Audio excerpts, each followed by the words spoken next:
Welcome to another episode of Real Talk with Real Fit Pros. It's your boy, Jonathan Loudermilk, your host with the most. And as always, I've got my pilot, my main man, Mark, the Fitness Ninja Zalmanoff, hanging out with me today. And we do not have a guest, but we got a damn good episode for you. Before we jump in and start changing your mind so you can go get paid what you're worth and ultimately get what you're worth in every area of your life, I need you to do me a solid. It's Christmas. This is my Christmas wish that I have.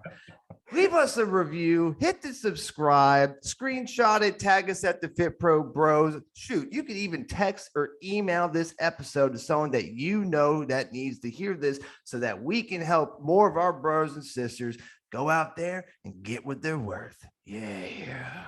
What's up, Mark? What's happening, man? It's December, so I know this will come out a little after we record this, but the sun is shining. It's like 70 degrees today, which is amazing. That's why I live in Texas. And John, happy anniversary, dude. Like 1 year of the Real Talk with Real Fit Pros podcast. How about that? Dude, that's crazy. Do we buy each other stuff? Like, how I don't know how to do this. I think the listeners buy us. Oh, I like that. So I've got a website link. go to my Amazon wish list. You can find that on my OnlyFans page.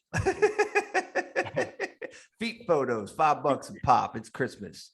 Feet in the gym, baby. I guarantee you someone's doing that. Oh, for sure, man. There's definitely someone so we were joking about our one client who's rocking Tinder. By the way, he's still getting leads and closing deals off Tinder. There's somebody out there, the trainer that's figured it out, that's rocking on OnlyFans. I just haven't met him yet, but there's someone out there doing it. I know it. Oh, there's no doubt about it. I saw an article. Some girl's been selling her farts in jars and made like 50 grand or something in a week. Well, Belle Daphne, the girl that was out there that was doing all the weird stuff and it was sexual, but it wasn't sexual. It was just clickbaity. She was selling like her bathtub water to people. And she got in a lot of trouble for it too. She's like totally disappeared and hadn't been able to come back ever since, but she was selling bath water to people. I bet she's responsible for COVID. Like, how fucking lonely do you need to be to buy bath water from some internet chick? Like, Jesus Christ. That's insane. Weird. So weird. So anyway, we got the Ghislaine Maxwell case going. That's my conspiracy theory loving self. I'm hoping something comes of that, but it probably won't because that's our judicial system. But you never know. Bunch of weird shit. Epstein didn't kill himself. So I got a little story that I want to tell. This is a feel-good story. And if you are a coach, a fitness coach, and regardless of whether you're in person or online, I think this is going to really apply. And I hope you get the lesson from this. So every November, we do Plankvember in the gym. I kind of have like a set warm up that people do. I write it up on the board. So they do the warm up for the whole month, but every day in November, I have a different plank, and it could just be a basic plank. And I tell them how long. It may be a weighted plank. It could be a side plank. It may be, a plank with hip extension or hip abduction or whatever. But I slowly ramp them up throughout the month. And then at the end of the month, I have everyone max out. Now, from a training standpoint, from a fitness standpoint, to me, a plank is one of the most beneficial core exercises you can do. And especially if you do a lot of weight training, which we do deadlifts and squats and push press and things like that. Like, I always see the increase in weight that they're doing because their core is stronger. I mean, that's kind of a given. But what the plank thing does, because everyone knows it's a challenge, and I'm really pushing them for more. And not that we don't push all the time and we're not shooting for PRs on kind of a regular basis, but for this 1 month, for that one move, we're kind of focused on that. So a couple of years ago, I've talked about Badass Betty before. Betty she'll be 70 next year. So a couple of years ago, 68 years old or whatever, she did like a 13-minute plank. And we're like, oh my gosh, it's fucking amazing, right? Like, I think I can do 3, maybe, if I'm lucky. Then last year, she does 15 minutes. So you start putting that in perspective of like the 68-year-old woman sitting there doing a 15-minute plank.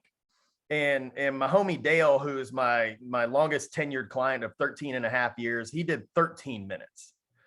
And, you know, both just amazing numbers. And you know, the gym crowd around them is like, they want them to win, right? They're like, how long did she go? How long is she going? You know, they're looking over like, what's the time? Like kind of whispering to me because they don't want to disturb her, but she's all in her zen over there. So she didn't hear anything anyway. So this year I'm like, are we going to have a new champ, or is Betty going to reign supreme again for the third year in a row? And so I'm talking it up in the gym, and it gets people excited because, you know, if you own a gym, there's that community aspect that we all love. You know, it's very like CrossFit, we've talked about it before, does a great job of that community feel. So regardless of what you feel about the programming, the people are awesome. And we have that feeling in my gym. So this year on Monday, this past Monday, Betty does a plank, gets 15:07. So she beats her time. Now remember, that lady's gonna be 70 years old next year. Right. It's incredible. Yeah. So Dale comes in. I'm like, all right, Dale, here's what Betty did. And Dale's like in his mid 50s. So he's not young by any means, you know, like all things considered. It's not like he's a 25-year-old or something. Right. And he's planking, and he's just still as can be. Like this dude doesn't, you know, he shakes a little bit when it gets hard, but he ain't moving. And at some point I go look at his watch and I see he's like at 9.5 minutes. I'm like, all right. And I look again, he's at 12. I look again, he's at 13. He's starting to shake a little bit. I'm like, oh shit, he's going for it. And he told me after the fact, he goes, in my head, I wanted to do 3 songs because there's always music playing. And then I'm going to evaluate what's happening. Well, I don't know what music was playing, but there were 3 long songs that came on. So by the time he looks at his watch, he's like 13.5 minutes in. He's like, okay, I can get to 14. Okay, I can get to 15. And then he's like, now I got to put Betty out of reach. So he ends up doing 16 minutes and 15 seconds of a fucking plank, which is insane to me, right? And while he's doing that, like everyone else has started their workout because they already did their 5-minute plank and they're on to the next thing.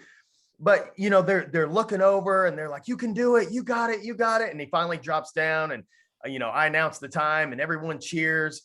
And then the rest of that morning, like people were coming in going, what Betty do? What Dale do? Because they know they're the two that like reign supreme over the plank. But the reason I tell this whole arc of a story is it's something that brings the gym together. Right. And regardless of people's fitness level, like my guy, Mike Purdue, he's in Apex with us. He did a 4:05 plank. Well, he started the gym like 5 months ago and couldn't do a 30-second plank. Right. You know, so like he's grinning ear to ear. He's elated at his plank, but then he's also inspired by Betty and Dale doing things like that. And it's those things that I think as a coach, especially in person, we have to remember that we're also creating an experience. You can have great programming, you can get the results, like all those things, but there's an experience that our clients want to have when they come in our doors. It's why they stay. Because again, if you're a coach, you know, like 50% of your people never see the results that they want to see because of them, because of their diet or their inconsistency or whatever. But that culture and that community is what keeps people involved. And when you can find ways to encourage and to motivate and then celebrate, which we're going to talk about today, when you can find ways to celebrate people almost across the board, because damn near everyone hits a PR when they're doing these planks, then it's that encouragement, it's that boost that they need sometimes to be like, oh, I am making progress. Like and this is fun. And not only can I celebrate myself, but I can celebrate the people around me too. And we can all win and elevate. And John, you and I talk about the scarcity mindset all the time. And when you don't have that and you're able to operate from that place of abundance and gratitude, everyone wins. Yeah, dude, I love planks. Like, it's just genius how you've gamified that and actually tied it into the culture. It's actually one of the exercises I would do on the first session with a brand new client, because it would tell me more about their mindset than it would about their body. Because if I have someone up there and they're like, as soon as they feel a little bit, they go, and they collapse. I'm like, all right, cool. That's good to know. Because you're going to do that throughout the programming. So now I can adjust for that moving forward. Then you get other people that's like, all right, you can stop, man. This is just a test. And they're just like, I'm going to hold this thing as long as I physically can. All right, cool. You're that type of person. So I think it's really powerful what such a simple exercise can do, not just for their body, but for their mind. And it's great feedback from a coaching standpoint too. So I love it, man. Yeah, you know, we far too often as coaches get way too fancy and way too intricate about things that don't need to be that complicated. And dude, I get it for our own workouts. You just get bored doing the same fucking shit for 10 years in a row. And then you start doing like single leg Bosu lat pull downs and you're fucking around at that point. But for most people, come on, let's keep it real. We got to build fundamentals, basics, and build them up from there. So what John and I want to talk about today is celebrating and winning. And, you know, it's the beginning of December. And for a lot of us, if you're a business owner, this is the time you start looking at the numbers. Like you should be looking at your numbers anyway, but it's the time where you're like, oh, fuck. It's December. I only got a month left. I'm not going to hit my goal. Like, you know, I set all these expectations that I'm not hit. Or it's the other way around. It's like, damn, it's been a damn good year. Look at that. But I think in both instances, we have to learn to celebrate what we've done. And we are always our own worst critic. No one will ever be harder on us than we are on ourselves. And I would say, especially on the winning side, if you're looking at things and you're like, man, I've had a great year and I've grown my business and I got all these clients now that I hoped and wished for so many years. We're the worst ones to go, yeah, but I should have done more. Yeah, I could have, you know, I could have done this better. I meant to launch a program and I didn't do it. I meant to go online. I didn't do it yet. And there's nothing wrong with that. There's nothing wrong with that analysis of what can you do better. But if we don't learn to appreciate and celebrate the wins along the way, then we ain't going to appreciate shit when things are from anybody else's perspective are amazing, because we're still going to have that same mindset of, I know, but, and that's not a great place to be, because, you know, just like money is a multiplier. If you're poor and happy, you'll be rich and happy. If you're poor and miserable, you're going to be a rich asshole and you'll be miserable then too.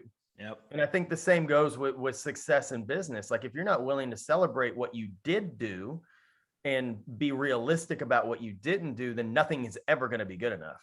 Yeah. And dude, every time, you know, we all go through this, right? And you and I were just joking, like, dude, no one's harder on us than us, right? There's nothing anyone else can say that will make me feel worse than what I already feel, because I always feel like I could be doing better. I could be doing more.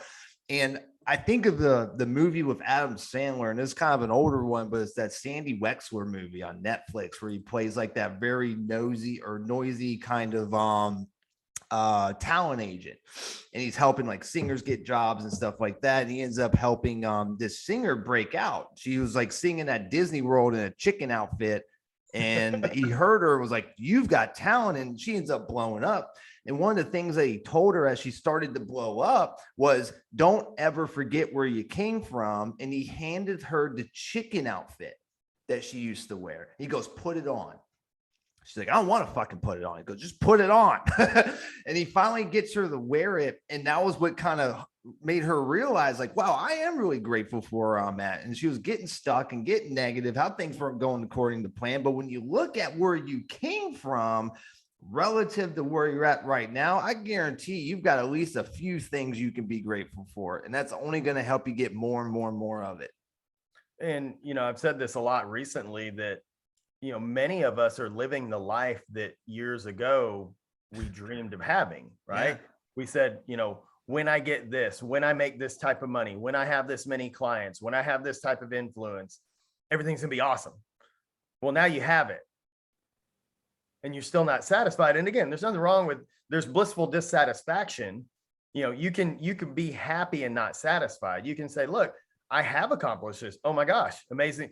You know, imagine what the next 10 years is going to be, but you can still appreciate that in the moment. And like I said, when you're not willing to do that, when it's only criticism all the time, not only is that not a good mindset to have in your business, but it's going to permeate into everything else that you do. It's going to permeate into your relationships, into your workouts. Like everything is going to have that same mindset of, well, it's good, but I could have done better. Yeah. Instead of being like, no, I made some fucking progress. Like, this is amazing. Now what can I do? And I also think too, like sometimes the lesson is more valuable than the money. And I think a lot of times as we're growing and going through stuff, it's like, oh, I didn't hit this revenue goal or whatever the thing is. Think about what was the lesson that you learned, because you may have gone through something this year that may have been a little painful for you, but you were brought through that for a reason so that next year you can pivot and you can adapt and then you can continue to grow and apply those lessons. And one of my favorite parts about business is you only have to get it right once. Ain't that great? You can get it wrong so many times, but just one time and it can change your life. And I'm glad you brought up the point about the lesson, because oftentimes that's the gap between where we are and where we need to go. There's something we haven't learned yet. There's a lesson, there's a test, there's a piece of information that we're missing, and we have to learn that in order to move to the next spot. So when you start asking yourself, why am I not there? How come that person, is making six figures and they've only been doing this for 8 months and I've been doing this for 5 years and, I'm barely hitting those numbers? Well, you haven't learned what's necessary in order to grow in that manner. And that's a really hard thing to swallow sometimes, especially for those of you who have been doing this for a while. And I say that because that was me. That was me going, why the fuck does everybody else seem to be making a whole lot of money and I'm not? Why does everybody else seem to have a really easy time getting clients and I'm not? Why is everybody else doing this and doing that and I'm not? But I've been coaching for 15 years. I've been coaching for 12 years. They've only been doing this. They don't know that. Well, no, it's a you problem. It's a user error. Like the issue's in the mirror, and you got to figure it out. And you have to be willing to stay humble in that process too, and just know that, look, like you are where you are because of your actions and decisions, which means wherever you want to go is going to be a result of your actions and decisions. Yeah. And I think at the end of the day, like we're all running our own race. And, I know a guy who wrote a fantastic book that talks about the process. It's called Groom for Greatness. And by the way, that's my book. That sounds like a great title. I would be interested in that. It's pretty dope title. Smart guy came up with it. But what I really talk about in that book is what you're talking about, Mark, is I believe that we all have a destiny, and it's all whether we lean in and learn those lessons and apply the solutions on those lessons that we get to step into who it is that we were destined to be. And we all have our own issues we got to grow through and go through. It's unique to each person. Like your challenges you've gone through in Mark are different than the ones I've gone through, and we've got to work on our shit, right? But I think once you get honest and clear on what that stuff is and see it for like, wow, this is actually the stepping stone that's going to move me here. I just have to be willing to, one, see it for what it is, and two, actually take action on it. And when you start falling in love with the growth process, all the money, the influence, the better relationships with your family, all that stuff goes up when you take care of that work. That's the real work that I believe that you got to put the work into. Yeah. Amen to that. And again, it's not easy. No, let's be realistic. That shit ain't easy. It ain't easy, but it's simple. It's I will simple. say that it's simple. It ain't easy though. Most people aren't willing to do that. It's like a plank. It's simple. Oh, but it ain't easy. I see what you did there. That was good. And I think the difficult part, John, is that when you're not making the money you want to make, like when money is still an issue, yeah, that's a stress that's hard. And once you overcome that, once you're at that point of like, okay, I don't have to worry about my bills anymore. I don't have to worry about my rent. Like everything's paid. I can buy my food, like, all the necessities. It really is a freeing feeling. And it's amazing how exponential you grow past that because of that one stress not being there. Yeah. So, when you and I are working with coaches, I mean, really one of our biggest things is let's get these people some clients. Let's get some money in your bank account. So you stop worrying about that and operating with that mindset of like, fuck, I need money. Well, yeah, you fuck up the sale and you fuck up the process and all that because you're not focused on that person in front of you. You're focused on the dollar sign attached to them. Dude, it's the same thing as beer goggles and trying to go pick up chicks, in my opinion. That's great. No offense, women, if you're listening. I'm sure it goes the other way too. You got some ugly guys on our side. I don't know the name for them, but you get my point. You're not going to make good choices when you got beer goggles on, is all I'm saying. So you got to get those things off. And in your business, that's getting some cash in there. And there's several ways to do that. And I was literally talking the other day, Mark, to one of our clients. I was like, the hardest part is that first start, because it takes all the momentum to get started. The next hardest part is scaling. When you do hit that level, you're like, now I got to bring people on. But if you get real clear on where you're at, it really gives you the focus on, here's what I need to focus on. I need to be getting cash in my business. So if I'm doing something that doesn't lead to that, then you need to go ahead and table that, get good with your money. And then that's going to free you up to do the other things. Yeah. So, with it being December, again, I think it's a great time to reflect. It's a great time to analyze what you've done this year, how you've operated, and really take stock of your wins and write them down. Like, get out a sheet of paper and a pen and write them down. Don't do it on your phone. Don't make a notes folder. Don't do it in Evernote. Like, literally write it down, because again, being our own worst critic, we forget a lot. Like, we forget a ton of things. I make this book every year for my wife at Christmas time. That's like a photo album. And what I do is I go through my phone and pull photos out, and I'll be like, oh yeah, we did that. Oh yeah, I forgot we went there. Oh yeah, I forgot we had that experience. Well, it's the same thing with our business. Like, you forget how many lives you've touched. You forget how many people that, were engaging with your content or bought your program or lost weight. Like, we forget about all those things because we're so focused on a lot of the things that don't matter. Mm-hmm. So, use this time to really analyze, like, what you've done. Where did you win? What client successes did you have? I mean, that should really be one of the maybe right below revenue, for most of us. Like, where did I actually help people? Yeah. And you start writing that down, and you understand the impact that you've had over the year, and it really helps put things in perspective. Yeah. And I would take it one more step. After you do that, go out and do something. Like something that you would normally not do for yourself because you don't think you're worth it. Maybe it's going to the spa. Maybe it's taking a weekend vacation or going somewhere local where you live with your spouse, whatever that is. When you start tasting those new levels that you would like to get, it's going to motivate your ass to do the work so you can do that more often. And then you start associating, oh, when I get these wins, I get to do this. Oh, I want to do that more. So it'll help start rewiring your mindset around your gratitude and what you focus on. You got to start tasting where you want to go. I'm glad you said that. So I'm going to tell another little story. Laura and I went shopping this past weekend for bougie shit, right? For her, not me. I'm not bougie. Oh, never. She's slowly converting me, Oh my God, I've seen it. You're slipping, Mark. But she was looking at like some Gucci stuff, like literal Gucci. No, I'm not using the slang term, like the Gucci brand.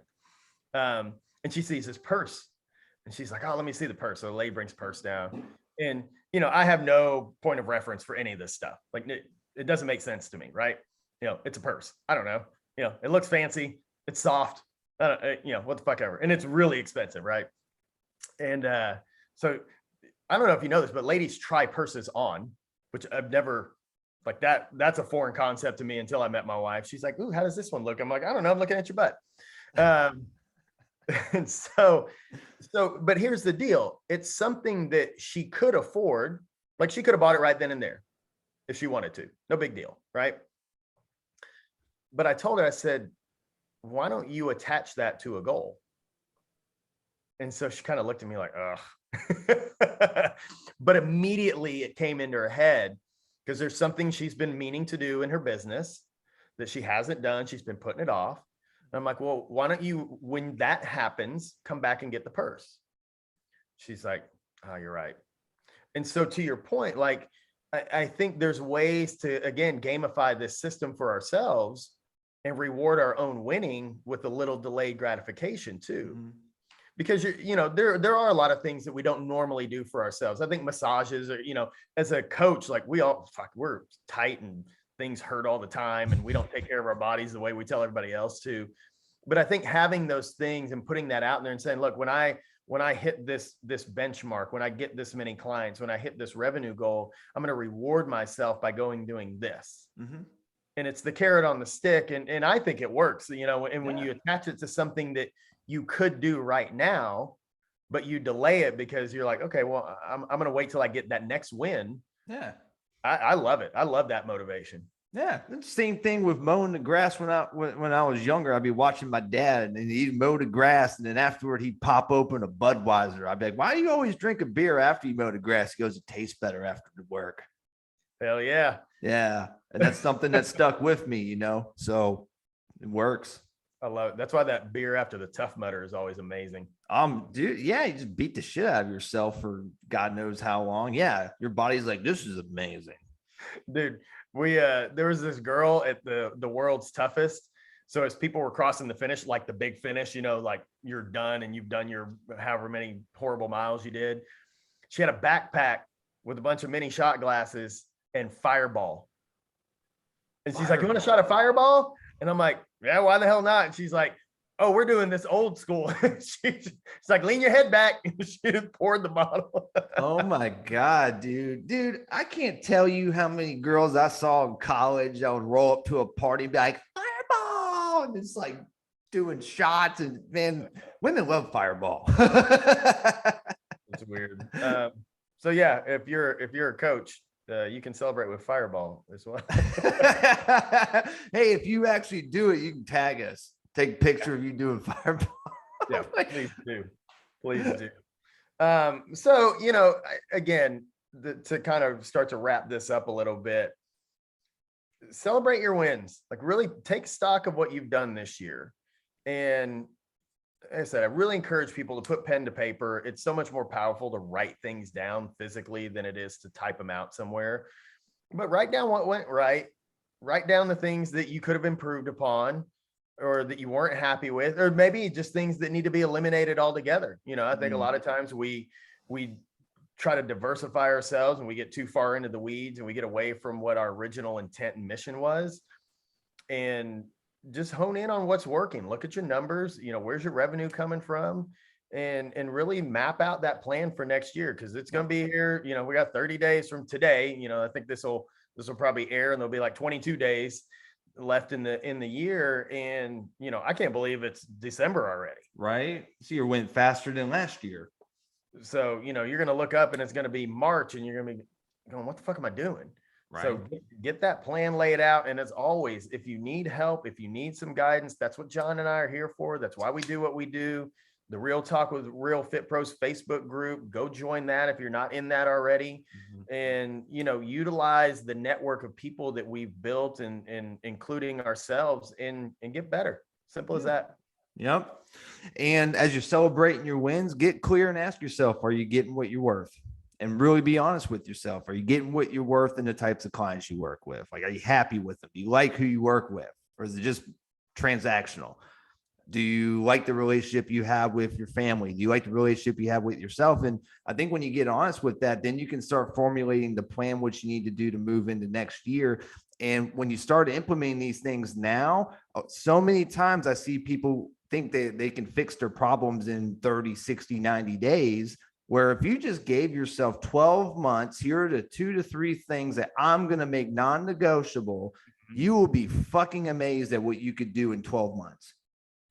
Yep. Amen to that. Amen to that. So with that being said, happy or merry early Christmas if you're listening to this. And as always, don't forget to go out there and get what you're worth. If you need any help, come find me and Mark. Until then, we'll see y'all in the trenches. Yeah. Yeah. Damn good.